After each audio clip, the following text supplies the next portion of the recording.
한동훈 전 비대위원장 그리고 원희룡 전 국토부 장관 만남을 가졌다 그 얘기로 다시 한번 좀 돌아가서 이야기 마무리 짓도록 하겠습니다. 자, 홍 기자가 얘기하던 끝이었어요. 어떻게 됐었죠?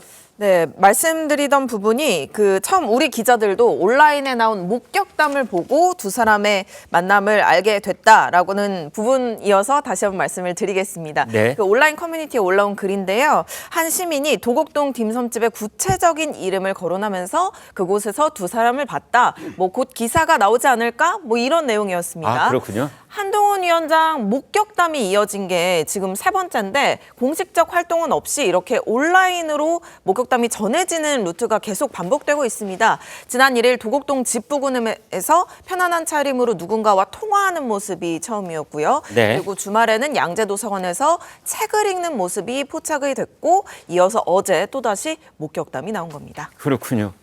자, 이렇게 세 번째 목격담이 이어지고 있는데 차재원 교수님께요. 네. 그렇다면은 이제 한동훈 전 비대위원장이 이걸 모르는 바 아닐 텐데 그렇다면 이게 의도된 자맹이냐 또 의도된 도서관 정치냐 이런 말까지 나오고 있어요. 이제는 자맹이라는 말 쓰면 안 될 것 같아요. 그렇습니다. 예. 제가 생각했을 때는 사실 자맹과 관련된 부분과 관련해서는 미필적 고의에 의한 자기 PR이다. 저는 그렇게까지 판단을 했는데 네. 사실은 도서관 자맹까지는 어떻게 보면 분위기 전환을 위한 일종의 군불대기 같은 거였다고 한다면 네. 이 지금 원희룡 전 장관과 만난 것은 소위 말하는 밥이라는 정치, 네. 그러니까 이게 정치라는 밥을 만들기 위한 치사용 진짜 불떼기다 그런 생각이 들거든요. 이제는. 네. 그러니까 지금 원희룡 전 장관도 사실은 지금 한동훈 전 비대위원장과 함께 이번에 당권 주자 중에 한 분이잖아요. 네. 그렇기 때문에 두 사람이 만난다는 그 자체가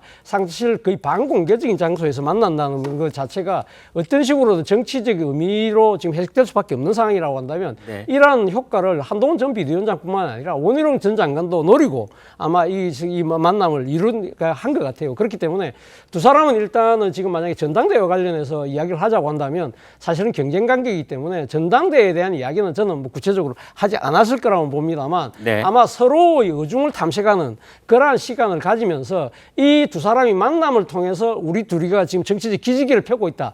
이 부분은 두 사람 다 공히 세상에 알리고 싶다는 뜻을 분명히 한 것이 아닐까 생각이 듭니다. 네, 정치적 기지개를 펴고 있다는 것을 세상에 알리기 위한 그런 서로 간의 이해가 맞았기 때문에 만남을 가진 것이다. 정치 중앙무대에서 전당대회가 됐건 뭐가 됐건 정치라는 밥상을 차려야 되는데 그러려면 밥을 지어야 되는데 지금 쌀을 앉혀놓고 불을 떼고 있는 것이다. 이런 비유를 주셨어요. 자, 김인수 대변인께 여쭤봅니다.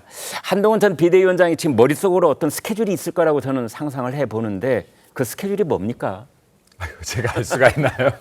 근데 네. 이게 다 똑같을 것 같아요. 이렇게 선거를 저도 하다 보니까 선거에 참패하게 되면 일단은 자맹이라기보다는 네. 이게 내가 숙고할 시간들 그리고 내 앞날이나 그리고 내가 생각하는 정치에 대해서 생각하는 시간이 분명히 필요할 것 같아요. 예. 네, 그러고 나면 지금 이제 한동훈 위원장 같은 경우는 그 생각의 시기를 어느 정도 마쳤다면 이제 누군가는 또 논의를 해야 되는 시기가 아닐까 싶습니다. 그러니까 네. 내가 믿을 수 있는 사람, 나와 앞으로의 의견, 비전을 나눌 수 있는 사람들과 또 이런 의견을 나누는 시간이 필요할 것이고 네. 그 이후에 또다시 자기 혼자 생각하는 시간이 또 필요할 거예요. 그 이후에 결정이 되지 않을까 생각하는데요. 네. 네, 그래서 여기 한동훈 위원장 같은 경우는 지금 최소한 두 가지 당대표 선거에 나가기 위해서는 두 가지는 생각하고 있을 것 같습니다. 하나는 당선 가능성일 것이고요. 예. 두 번째는 성장 가능성일 거라고 봐요.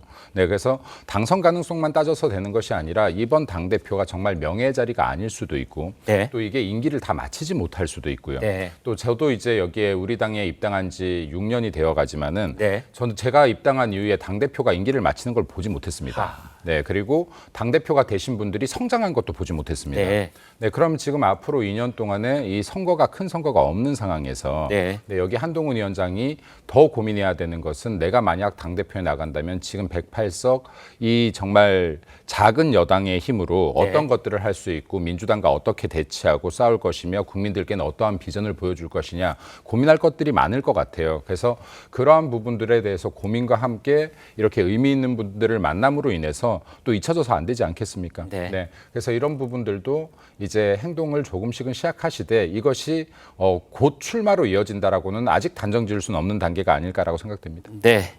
그래서 한편에서는 이번 전당대회가 중앙 정치로 복귀할 수 있는 마지막 기회일 것이다라는 말이 있지만 지금 이제 김민수 대변인이 말씀하신 이제 그런 점들 때문에 지금 한동훈 전 위원장이 심사숙고하고 있는 것 아니냐. 그러고 보니까 지난 6년, 10년 가까이 국민의힘 쪽 당, 지금 보수당에서는 당 대표를 했더니가 대선까지 성공하는 그런 전례가 언뜻 생각이 안 나는데요. 이제 이런 점까지 지금 이제 짚어주셨습니다.